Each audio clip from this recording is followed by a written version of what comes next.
श्रीकृष्णाय परब्रह्मणे नमः। श्रीमद्भगवद्गीता ध्यानश्लोकाः।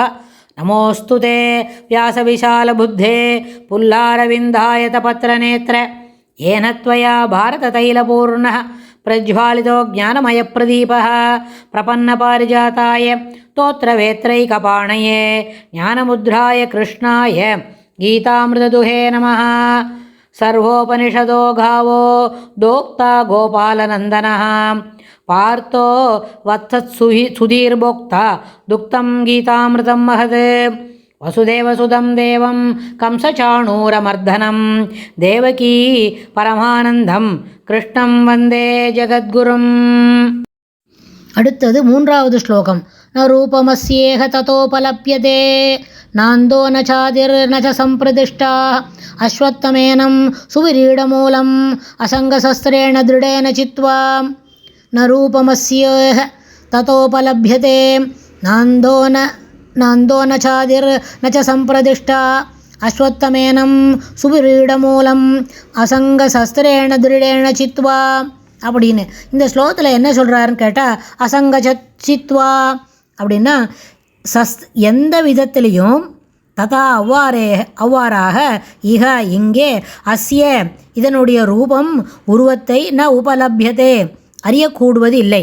அதாவது இந்த மாதிரி தலைகழை இருக்குது, இந்த அஸ்வத்தம்ன்றதே ஸ்வ அப்படின்னா இன்றைக்கி இருக்கும் நாளைக்கு இல்லாதது. அப்புறம் இந்த மரம் வேறு மேலேயும் இலையெல்லாம் கீழேயும் இருக்குது. அந்த இலை கீழே இருந்து விரிந்து பறந்துருக்கு. அதில் எல்லாமே ஒன்று ஒன்றா அதனோட ஷாக்காக அப்படின்னா அதனுடைய கிளைகள் விரிந்து பறந்திருக்கிறது. கிளையில் ஒரு இதுவும் நடக்கிறது அப்படின்னு சொன்னால், ததா அவ்வாறாக இங்கே அஸ்ய இதனுடைய ரூபம் இதனுடைய ரூபம் உருவத்தை ந உபலப்யதே அறியக்கூடுவதில்லை. ந அந்தஹா இதற்கு முடிவும் இல்லை. ந ஆதிஹி ஆரம்பமும் இல்லை. ந ச சம்பிரதிஷ்டாக இருப்பும் இல்லை. ஏனம் இந்த சுவிரீட மூலம், அதாவது சுவிரூடம் அப்படின்னா நன்றாக திடமாக வளர்ந்து விரிந்து பரவி இருக்கிற இந்த மரத்திற்கு, வேரூன்றிய அஸ்வமரத்திற்கு என்ன தெரியுமா, சுவிரூட மூலம் அஸ்வத்தம், நன்கு திடமாக வேரூன்றிய இந்த அஸ்வமரத்தை என்ன பண்ணணும், எப்படி இதுலேருந்து வெளியில் வருது, இந்த சம்சாரம்ன்ற அஸ்வமரத்துலேருந்து எப்படி வெளியில் வருது, இந்த அஸ்வத்த மரத்தை திடமான சித்தத்தினாலும் அசங்க சஸ்திரேன பற்றின்மை என்னும். அதனால் அடுத்தது என்ன செய்யணும், இப்படி எங்கே இருக்கணும், மேலே என்ன கிடைக்கும் அப்படின்றதெல்லாம் தாண்டி அசங்க சஸ்திரேன பற்றின்மை என்னும் வாளால் வெட்டி அதிலிருந்து மீண்டு வர வேண்டும் அப்படின்னு சொல்கிறார். ஆனால் அடுத்த ஸ்லோகத்தில் வெட்டணுமா, எப்படி வெட்டணும், அசங்க சஸ்திரேன பற்றின்மை.